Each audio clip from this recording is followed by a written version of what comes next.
चाचा और दूर हो जाओ, नहीं पैजामा में आग पकड़ लेगी। बच्चा सीने में ज्वालामुखी लेके टहलने वाले छोटी मोटी चिंगारी से थोड़े भयभीत होते हैं। तो लो फिर। आई आई क्या लगा रावई, देखो ये मजाक हमें नहीं अच्छा लगा। मजाक हद में रह के होता है कि तुम जो है किसी की जान ले लोगे। ससु अरे चाचा आप तो ज्वालामुखी हो, छोटी मोटी चिंगारी आपको थोड़े जला सकती है। अरे आप ही तो वो लव हो जो पृथ्वी को तपन देता है। भैया, ओ लाल मुंह वाले भैया, उस वैज्ञानिक का नाम क्या है जिसने आग की खोज की थी? वैज्ञानिक? हाँ, मतलब वैज्ञानिक ही तो कहते हैं उसको जो किसी चीज का आविष्कार करता है, बनाता है कोई चीज। बेटा जाओ तुम पूरा पाषाण काल में और उस वैज्ञानिक नाम पता करके आओ। साला पूरा पाषाण काल पड़ता कहाँ है? मतलब अपने गांव के आसपास ही है ना? तुम्हार अम्मा के गांव में है पूरा पाषाण काल। जाओ जाओ पूछ ही आओ कौन वैज्ञानिक आग की खोज की है। अरे बच्चे को डरा काहे रहे हो तुम, तो फालतू में वही। भैया नानी के यहाँ तो मैं गर्मी की छुट्टी में जाऊंगा, तभी पूछ लूंगा। हाँ नानी से। चल भाग भाग भाग निकल यहाँ से। अरे चुप चुप रहो, बस बस बस। चाचा पता है कब की बात कर रहे हैं? हमारे भगवान भी 5000 साल पहले के आसपास ही आए थे और ये 50 लाख साल पहले की बात हमसे पूछ रहे हैं। और पूछ रहे हैं वैज्ञानिक कौन था जो आग की खोज किया। पता नहीं कौन से बंदर ने पत्थर रगड़ा, अब उस बंदर का इसको नाम बताएं। हाँ ये तो बात है भैया। बताओ तब बिना नाम के लोग इतना बड़ा बड़ा आविष्कार करके चले गए।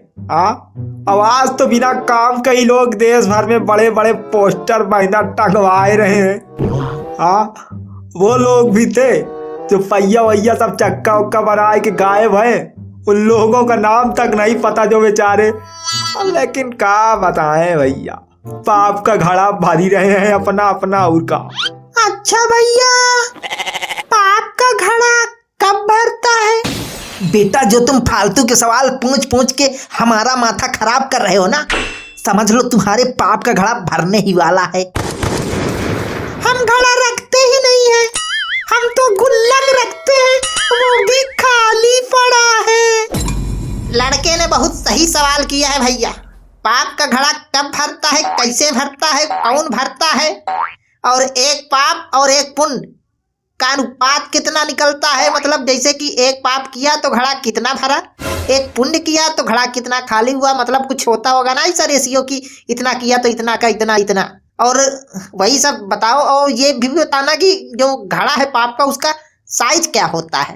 आज यही पे चर्चा चल जाए, यही गुत्थी सुलझाते हैं। और ये भी बताना कि पाप क्या है और पुण्य क्या है। अब जैसे छत पे सोया था बहनोई, मैं तन्ने समझ के सो गई, मैं पाप हुआ या पुण्य?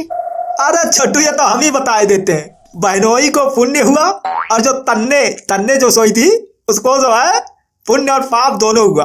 देखो इसको समीकरण से समझते, पहले समीकरण सॉल्व करेंगे। ठीक, माना घड़ा जो है वो कांस्टेंट है। ठीक है, अब तन्ने समझने वाली को मान लेते हैं ए और बहनोई को बी। ठीक, तो हुआ ए प्लस फीलिंग प्लस गिल्ट, क्योंकि उसको गिल्ट भी हुआ ना बात में, इक्वल टू यानी बराबर बी इंटू टू फीलिंग। बहनोई को तो डबल मजा आया तो उसको इंटू टू फीलिंग, मतलब B into double feeling. Double feeling क्यों? अरे बुढ़वा अंधे के हाथ बटेर लगेगा तो उसको दुगना हैप्पीनेस नहीं होगी। हाँ तो हो गया A plus feeling plus guilt बराबर B plus two feeling plus B plus two feeling. यानी ओवरऑल निकाला जाए तो फीलिंग कुछ मतलब ये वो मोदी जी वाली गणित हो गई। हम भी यहाँ कंफ्यूज हो गए थोड़ा, लेकिन कहने का मतलब कि नॉट गिल्ट तो बिल्कुल बचा ही नहीं, बची है फीलिंग्स प्लस हैप्पीनेस। तो यहाँ अब समीकरण बनाते हैं कि कितना पुण्य हुआ। तुम अपना समीकरण ना घर में सॉल्व करना, ये सिखा रहे हो बच्चों को। हाँ ये मैथ फ्यूचर में काम आएगी इसके। अरे अब आप कुछ बता नहीं रहे, हम बता रहे हैं, उसमें भी दिक्कत है बेटा। आप प्रैक्टिकली समझते हैं। ठीक, मान लो छोटू तुम बहनोई हो। ठीक, हाँ हम है बहनोई। और ये लाल टमाटर जो है ये तन्ने हैं, तन्ने। इधर देखो, ये आग देख रहे हो ना, ऐसी जगह से डालूंगा कि सब धुआं धुआं हो जाएगा। अरे भैया बच्चा समीकरण समझेगा नहीं तो फिर समीकरण बनाएगा कैसे? हाँ अब भैया आगे बताओ, हम बनोई हुई तन्ने, अब आगे क्या आगे क्या? आगे ये बदतमीज। चुप रहो बस बस। तुम भी जो है ठंडी में जमा दियो लौंडे का। ऐसे बच्चों को मारते हैं का? चाचा इसकी क्यूरियोसिटी देख रहे हो? लग रहा है ये बच्चा आपको। थोड़ी देर और समीकरण सॉल्व करता तो हम माँ बन जाते। हाँ अब है तो साला छुद्दुर खैरी। चाचा और आँच बढ़ाए? हाँ बाप तुम्हारा रख है ना कोयला, बढ़ाओ आँच। साला पाला ही डाबे रहता है इनका। अरे भैया सब छोड़ो, कल हम गए थे एक शादी में। तो इसमें कौन सी नई बात है? शादी का सीजन चला है तो शादी में ही जाओगे ना, मुंडन में थोड़े जाओगे। अरे सुनो तो भैया, शादी में मिली हमको एक लड़की। जैसे ही नजर से नजर टकराई, हमारे पीछे चलते हुए आई आई आई, पीछे ही पड़ गई हमारे। भैया सच सच बताना, वो पीछे पड़ी थी या तुम पीछे पड़े थे?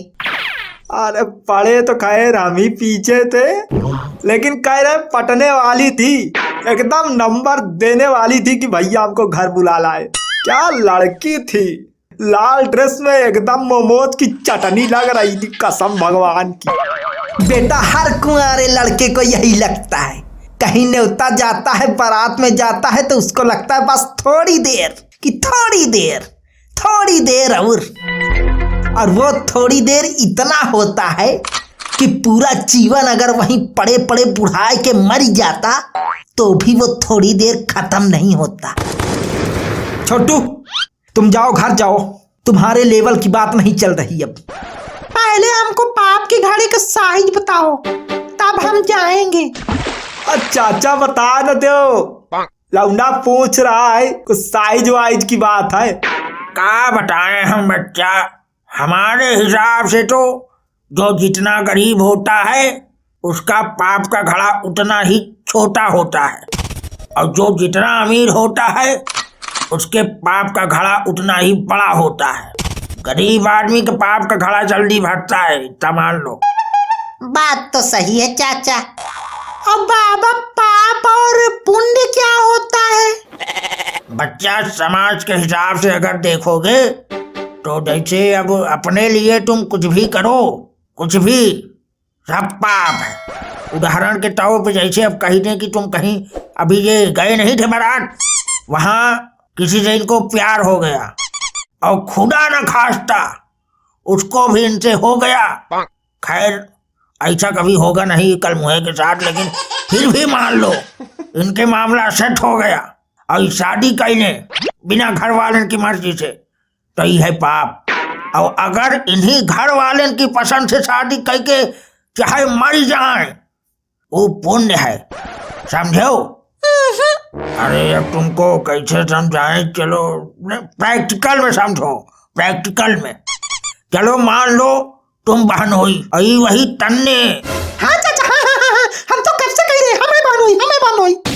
ये तन्ने जो है, तन्ने समझ के घुट जाए तुम्हारे रजाई में। तब तो ये पाप है। नहीं, ये पुण्य है, पुण्य है। नहीं ये पुण्य है, मजा आएगा, पुण्य है ये। तेरी छोटू की ऐसी की तैसी। चाचा बच्चे को ये जो कूट रहे हैं ये तो पाप है ना? नहीं, ये उनको सुधारने के लिए इनको लटिया घुटिया रहे हैं, ये पुण्य है। चाचा कहाँ कंफ्यूज किए हो यार?